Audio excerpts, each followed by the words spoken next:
Hello dear student, welcome back to our YouTube channel Gyan hub. तो आज हम पढ़ने वाले हैं हिस्ट्री के बारे में। हिस्ट्री जानने वाले हैं, भारत का इतिहास जानने वाले हैं, क्योंकि बहुत दिनों से आप लोगों के कमेंट आ रहे थे कि कोई एक प्रॉपर सब्जेक्ट को लेकर डेली बेसिस क्लास होनी चाहिए और एक सब्जेक्ट हमारा कवर होना चाहिए। तो आज हमारी हिस्ट्री की फर्स्ट क्लास रहेगी और हम हिस्ट्री आज से शुरू करने वाले हैं। तो आइए शुरू करते हैं हिस्ट्री।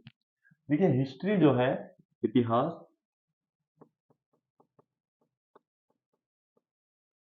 हिस्ट्री जो शब्द बना है वो बना है हिस्टोरिया से। किससे बना है? हिस्टोरिया से। कौन से शब्द से बना है? हिस्टोरिया।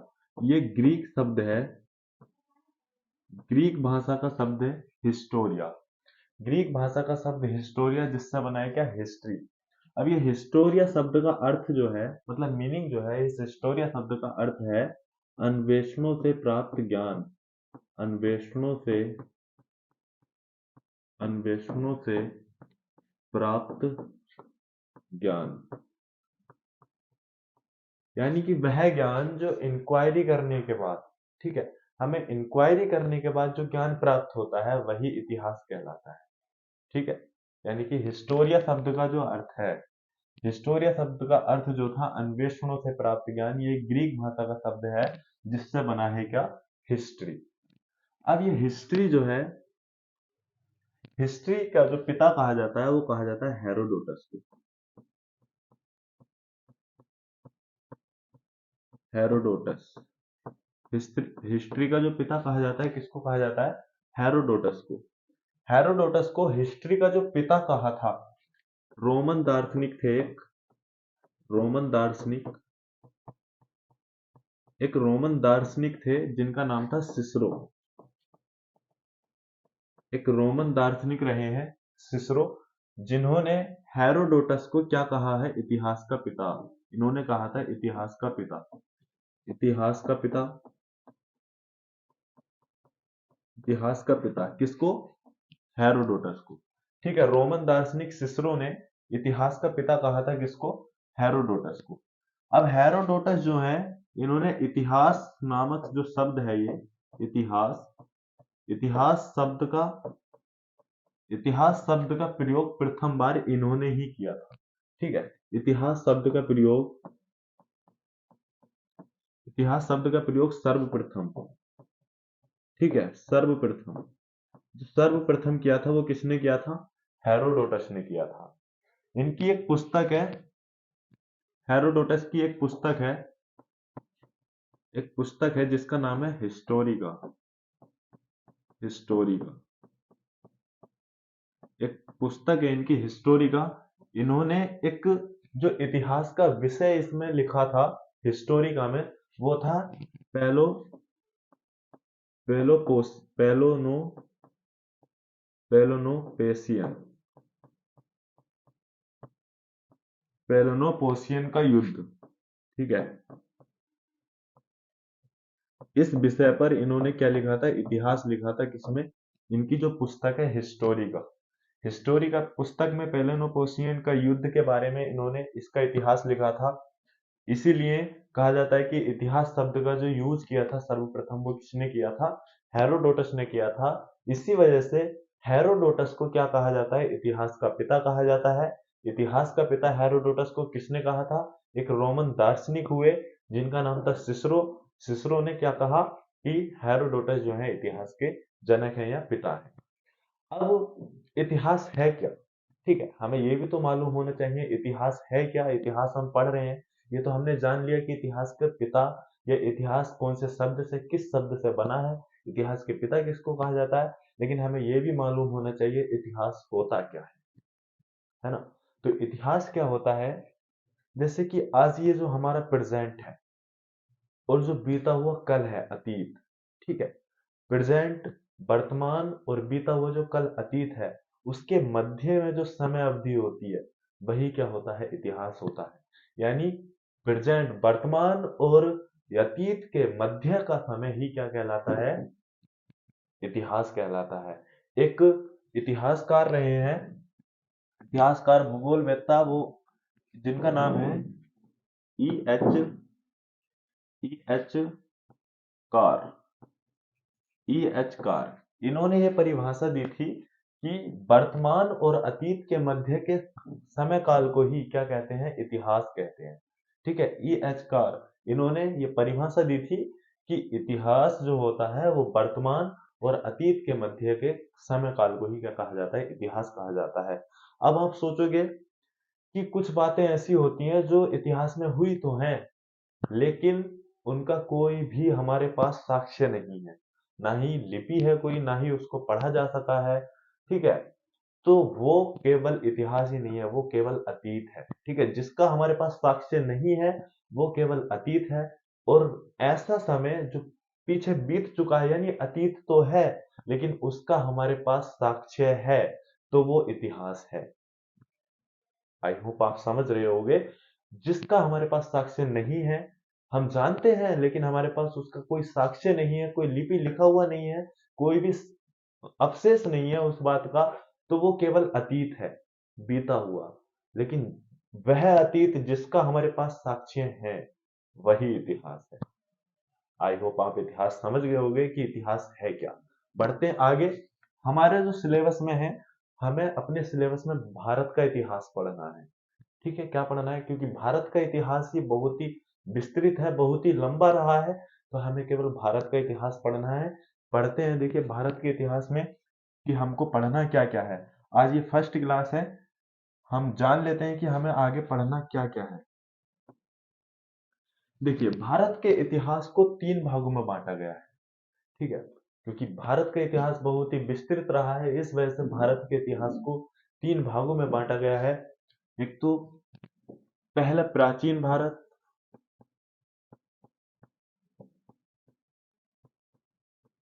प्राचीन भारत, फिर मध्यकालीन भारत,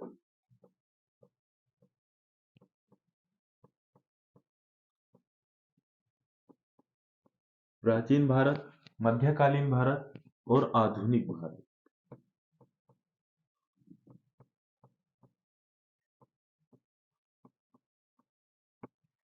भारत का इतिहास लंबा रहा है, इस वजह से इसको तीन भागों में बांटा गया है, प्राचीन भारत, मध्यकालीन भारत और आधुनिक भारत। अब ये प्राचीन भारत जो है, ये इसकी समय अवधि भी बहुत लंबी रही है, तो इसको भी कई भागों में बांटकर हम पढ़ेंगे। प्राचीन भारत जो था, प्राचीन भारत को दो भागों में बांटा गया है। प्राचीन भारत को,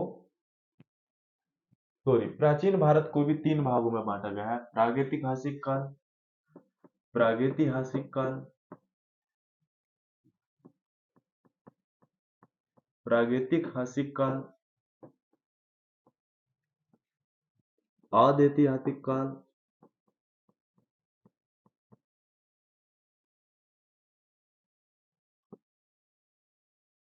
सॉरी दोस्त, लिखने में प्रॉब्लम हो जाती है कभी कभी। आधैतिहासिक काल,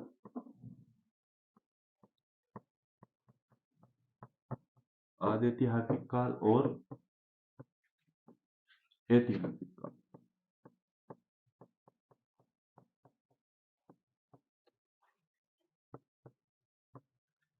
देखिए, इनमें अंतर क्या है, प्रागैतिहासिक काल और आधैतिहासिक काल, ऐतिहासिक काल।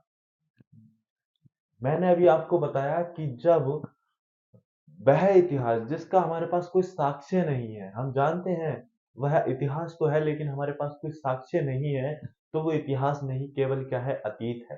ठीक है, तो प्रागैतिहासिक काल जो है, प्रागैतिहासिक काल, आधैतिहासिक काल और ऐतिहासिक काल में क्या डिफरेंट है। प्रागैतिहासिक काल तक का कोई भी हमारे पास, मतलब ये अनंत अवधि से शुरू हुआ था और इसका कोई भी हमारे पास साक्ष्य नहीं है। जब तक मनुष्य लिपि के बारे में नहीं जान पाया था, उसको पढ़ना लिखना नहीं आता था, उसे कोई भाषा नहीं आती थी, कोई लिपि नहीं आती थी। ठीक है, आद ऐतिहासिक काल में क्या हुआ, उसने लिखना शुरू किया, उसने क्या किया, लिखना शुरू किया, उसको लिपि का ज्ञान होने लगा। ठीक है, यानी कि इसके हमको साक्ष्य मिलते हैं। ठीक है, ऐतिहासिक काल में वो लिखना भी पढ़ना सब जान गया था। ठीक है, तो ये डिफरेंट है इनके अंदर। अब प्रागैतिक, यहाँ से आपको थोड़ा अंदाजा हो रहा होगा कि जो इनमें सबसे ज्यादा एज रही होगी वो प्रागैतिहासिक काल की रही होगी, क्योंकि यहाँ पे मनुष्य लिपि का ज्ञान इसको नहीं था। तो सबसे जो ज्यादा बड़ी एज रही है वो प्रागैतिहासिक काल की रही है। इसको फिर हम दो भागों में बांट के पढ़ते हैं, एक तो पाषाण युग, पाषाण युग, पाषाण युग में, और ताम्र युग में। जब तक केवल मनुष्य किसके बारे में जानता था? तांबे के बारे में जानता था, एक धातु तांबे के बारे में जानता था, तांबे का ज्ञान था।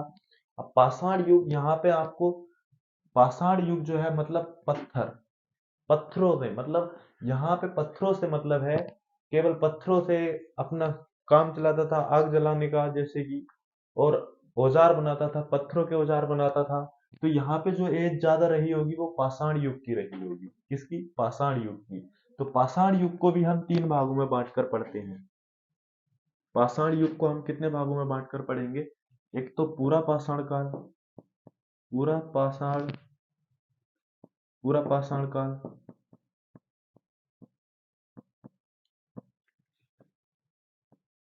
मध्य पाषाण काल,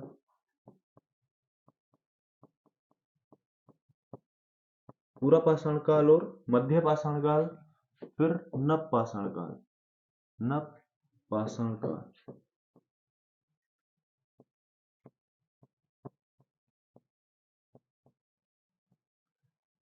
पूरा पाषाण काल, मध्य पाषाण काल और नव पाषाण काल।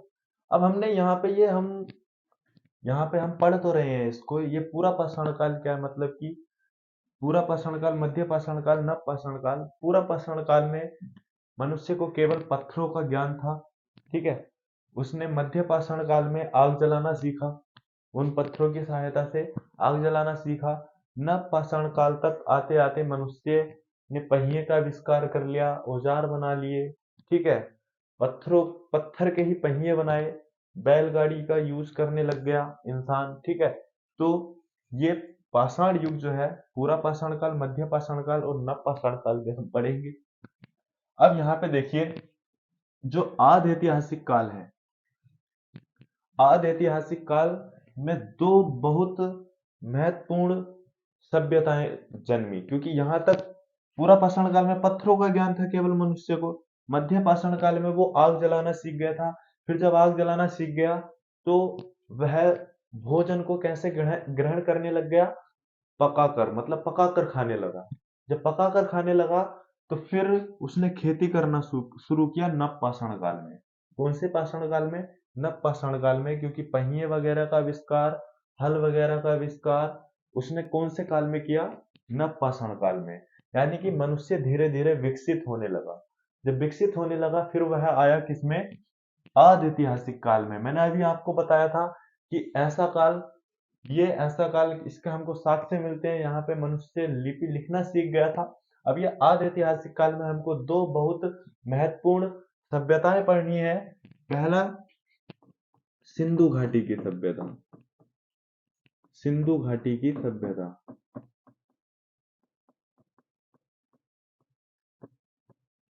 ठीक है, सिंधु घाटी की सभ्यता। और दूसरा इसमें हमको पढ़ना है वैदिक सभ्यता, वैदिक सभ्यता, ठीक है। सिंधु घाटी की सभ्यता पढ़ना है हमको, और क्या पढ़ना है? वैदिक सभ्यता पढ़ना है। अब वैदिक सभ्यता को भी हम दो भागों में बांटकर पढ़ते हैं। वैदिक सभ्यता को भी हमको दो भागों में बांट के पढ़ना पड़ेगा। एक तो है ऋग्वैदिक सभ्यता, ऋग्वैदिक काल मतलब कि ऋग्वैदिक काल, ऋग्वैदिक काल पढ़ना है। और दूसरा उत्तर वैदिक काल, ऋग्वैदिक काल पढ़ना है और उत्तर वैदिक काल पढ़ना है, ठीक है। वैदिक सभ्यता में हमको ऋग्वैदिक काल पढ़ना है और उत्तर वैदिक काल पढ़ना है। फिर आ जाता है मनुष्य कहाँ पे? ऐतिहासिक काल में। ऐतिहासिक काल, अब यहाँ पे हम इनकी समय अवधि के बारे में बात कर लेते हैं। ये जो रहेंगे मध्यकालीन भारत और आधुनिक भारत, इनके बारे में हम चर्चा करेंगे कल। लेकिन आज हम जो बता रहे हैं आपको प्राचीन भारत के बारे में। प्राचीन भारत को हमको पहले प्रागैतिहासिक काल पढ़ना है। प्रागैतिहासिक काल में पाषाण युग, ताम्र युग, पाषाण युग को हम 3 भागों में बांट के पढ़ेंगे, पूरा पाषाण काल, मध्य पाषाण काल और नव पाषाण काल। आदि ऐतिहासिक काल में हमको 2 सभ्यताएं पढ़ने को मिलेंगी, सिंधु घाटी की सभ्यता, वैदिक सभ्यता। वैदिक सभ्यता को भी हम 2 भागों में बांट के पढ़ेंगे, ऋग्वैदिक काल और उत्तर वैदिक काल। अब यहाँ पे सबसे ज्यादा जो इंपॉर्टेंट चीज आती है, हिस्ट्री के अंदर हम हिस्ट्री में डेट्स याद नहीं कर पाते, मतलब समय अवधि हमको याद नहीं रहती है। ज्यादातर बच्चे इसी से परेशान रहते हैं डेट्स को लेकर। तो आज हम उसका डर भी दूर करने वाले हैं, आपको हम बता देते हैं।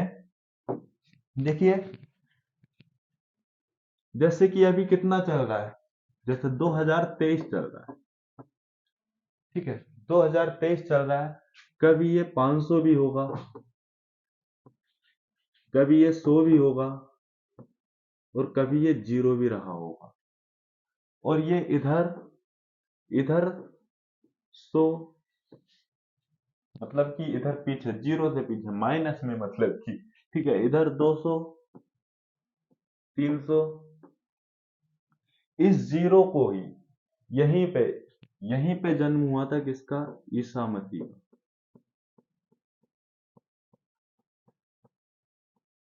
ठीक है, ईसा मसीह, इसी को बोलते हैं एडी। क्या बोलते हैं?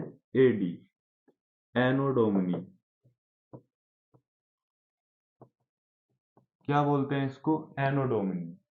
इससे पीछे की जितनी, मतलब जितनी भी सन होंगी इससे पीछे, यानी उसको बोला जाता है वीसी, यानी बिफोर क्राइसिस। ठीक है, वीसी मतलब ईसा मसीह के जन्म से पश्चात, ईसा मसीह के जन्म से पहले की जितनी भी घटनाएं हम पढ़ेंगे, जितनी भी बातें हम पढ़ेंगे, उनके पीछे लगा होगा बीसी या ईसा पूर्व। क्या लगा होगा? ईसा पूर्व। ठीक है, और जितनी भी घटनाएं ईसा मसीह के जन्म के बाद पढ़ेंगे हम, उनके आगे लगा हुआ होगा क्या? एडी। क्या लगा हुआ होगा? इसी को बोला जाता है सीई। क्या बोला जाता है? CE, common era. Common era. क्या बोला जाता है इसी को? Common era. तो हम जो पढ़ रहे थे उनकी डेट्स हम लिख लेते हैं। देखिए, जो पूरा पाषाण काल है वो अनंत से शुरू हुआ था, अनंत से शुरू हुआ था और 8000 बीसी तक। कहां तक? 8000 बीसी तक ये चला, अनंत से शुरू होकर 8000 बीसी तक। फिर मध्य पाषाण काल 8000 बीसी से, 8000 बीसी से ये 4000 बीसी तक। ठीक है, ये 8000 बीसी से कहां तक चला? 4000 बीसी तक। और नव पाषाण काल 4000 बीसी से ये चला कितना? 3000 बीसी तक। ठीक है, जो नव पाषाण काल था उसकी समय अवधि रही कितनी? नव पाषाण काल की 4000 बीसी से 3000 बीसी तक, सॉरी 2500 बीसी तक।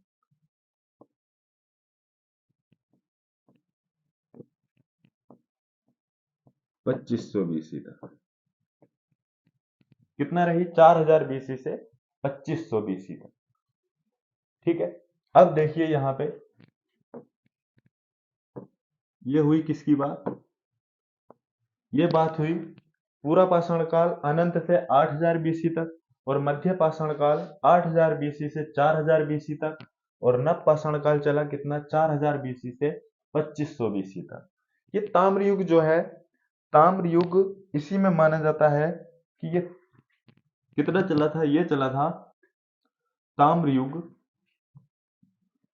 ताम्र युग जो चला था वो चला था 4000 बीसी से, सॉरी 3000 बीसी से, 3000 बीसी से 2500 बीसी तक ताम्र युग। अब यहाँ पे देखेंगे आदि ऐतिहासिक काल में आ जाते हैं। आदि ऐतिहासिक काल में सिंधु घाटी की सभ्यता, सिंधु घाटी की सभ्यता जो चली वो चली थी, सिंधु घाटी की सभ्यता 2500 बीसी से 2500 बीसी से 2500 बीसी से 1500 बीसी तक। कितना? 2500 बीसी से 1500 बीसी तक। फिर हमने पढ़ा क्या? वैदिक सभ्यता। वैदिक सभ्यता जो चली थी वो 1500 बीसी से ये रहा कितना 600 बीसी तक। 1500 बीसी से 600 बीसी तक। और मैंने बताया वैदिक सभ्यता को हम दो भागों में बांट के पढ़ेंगे, ऋग्वैदिक काल और उत्तर वैदिक काल। तो ऋग्वैदिक काल जो रहा वो 1500 बीसी से रहा था, 1500 बीसी से रहा था 1000 बीसी तक। कितना रहा? 1500 बीसी से रहा था 1000 बीसी तक। और उत्तर वैदिक काल जो रहा था वो रहा था 1000 बीसी से 600 बीसी तक।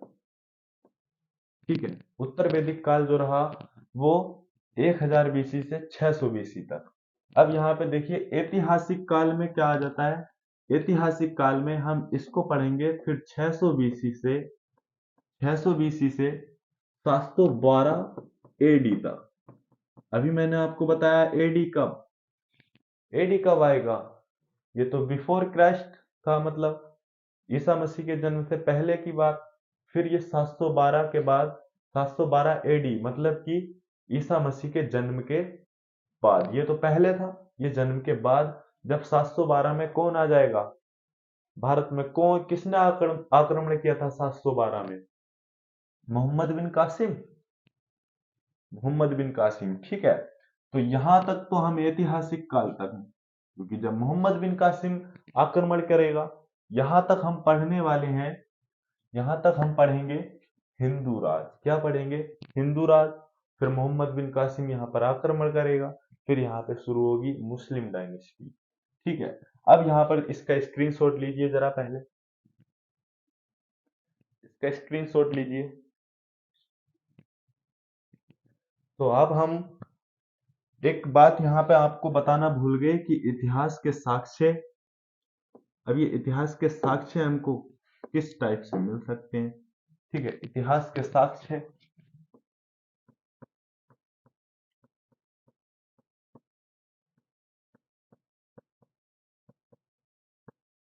इतिहास के साक्ष्य हमको तीन प्रकार से मिल सकते हैं।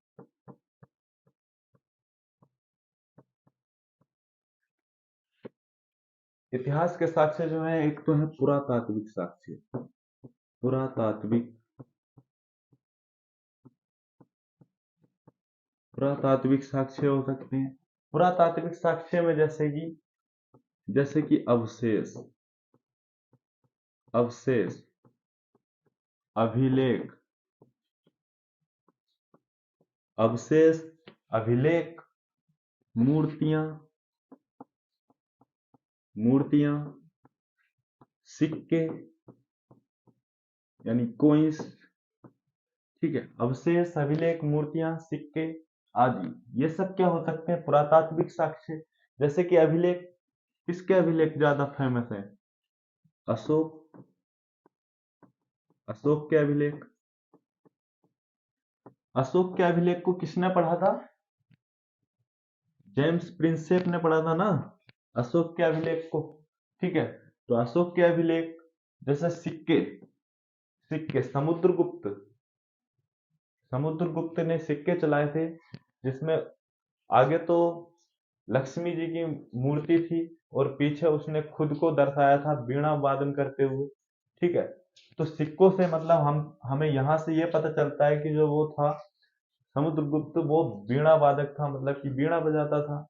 यानी कि सिक्कों से, मूर्तियों से, मूर्तियां जैसे कि हमको पशुपतिनाथ की मूर्ति मिली थी, पशुपतिनाथ की मूर्ति, और भी बहुत सारी मूर्तियां प्राप्त हुई हैं जिनसे हमें इतिहास के बारे में जानकारी मिलती है। अभिलेख, अभिलेखों से मैंने बता ही दिया अशोक के अभिलेख। ठीक है, उन पर बहुत सारी जानकारी हमको मिली है। तो ये सब क्या हो सकते हैं? पुरातात्विक स्रोत हो सकते हैं, पुरातात्विक साक्ष्य हो सकते हैं। फिर इतिहास के और स्रोत जो हो सकते हैं, धार्मिक ग्रंथ, यानी कि साहित्यिक साक्ष्य या साहित्यिक स्रोत। साहित्यिक स्रोत, धार्मिक ग्रंथ नहीं, सॉरी, साहित्यिक स्रोत। साहित्यिक स्रोत हो सकते हैं। साहित्यिक स्रोत दो टाइप्स के हो सकते हैं। ठीक है, साहित्यिक स्रोत जो हो सकते हैं वो टू टाइप्स के हो सकते हैं। साहित्यिक स्रोत, एक तो धार्मिक, धार्मिक, ठीक है, एक रिलीजियस और एक नॉन रिलीजियस, यानी अधार्मिक। अधार्मिक, धार्मिक पुस्तकें और अधार्मिक। धार्मिक पुस्तकें जैसे कि धार्मिक पुस्तकें जैसे रामायण, रामायण महाभारत, रामायण महाभारत, इन सब से भी हमें कुछ इतिहास के बारे में जानकारी मिलती है। अधार्मिक पुस्तकें जैसे कि अर्थशास्त्र, अर्थशास्त्र, ठीक है। इंडिका, इंडिका किसकी पुस्तक है? इंडिका मैगस्थनीज की इंडिका। अर्थशास्त्र और मुद्रा राक्षस, मुद्रा राक्षस, ठीक है, मुद्रा राक्षस, और भी बहुत सारी पुस्तकें हैं, ठीक है, जिनसे हमको क्या मिलते हैं? इतिहास के साक्ष्य मिलते हैं, इतिहास के ये स्रोत हैं, ठीक है। और क्या स्रोत हो सकते हैं इसके? विदेशी यात्रियों का विवरण, विदेशी यात्रियों द्वारा जो विवरण किया गया है, विदेशी यात्रियों द्वारा,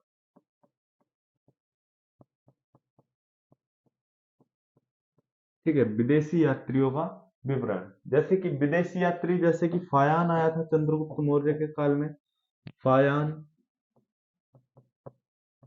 चंद्रगुप्त मौर्य के शासनकाल में फायान आया था, ठीक है। हर्षवर्धन के काल में कौन आया था? हर्षवर्धन के काल में भी आया था, हर्षवर्धन के शासनकाल में ह्वेनसांग, ह्वेनसांग आया था, ठीक है। फायान, ह्वेनसांग और भी बहुत सारे विदेशी यात्री आए, जैसे कि इब्न बतूता ने भी तो एक पुस्तक लिखी थी। इब्न बतूता किसके साथ आया था? अमीर खुसरो, अमीर खुसरो ने भी पुस्तकें लिखी, ठीक है, इतिहास के ऊपर, ठीक है। तो ये सारी मतलब जो विदेशी यात्री हैं उनके द्वारा, वो अरबी लेखक थे, ठीक है, विदेशी यात्रियों द्वारा जो बखान किया गया है भारत के इतिहास को लेकर, ठीक है, जितने भी इतिहास है, ठीक है, तोताए हिंद, तोताए हिंद, ठीक है, किसको? अमीर खुसरो को कहा जाता है तोताए हिंद, ठीक है। तो विदेशी यात्रियों द्वारा ये इतिहास के साक्ष्य मिल सकते हैं, मिले हैं, ठीक है। और जो पुस्तकें साहित्यिक स्रोत हैं, और पुरातात्विक साक्ष्य, अवशेष, अभिलेख, मूर्तियां, सिक्के, अशोक, ये सब क्या है? इतिहास के स्रोत हैं। ये हमने पढ़ा। इससे पीछे हमने पढ़ा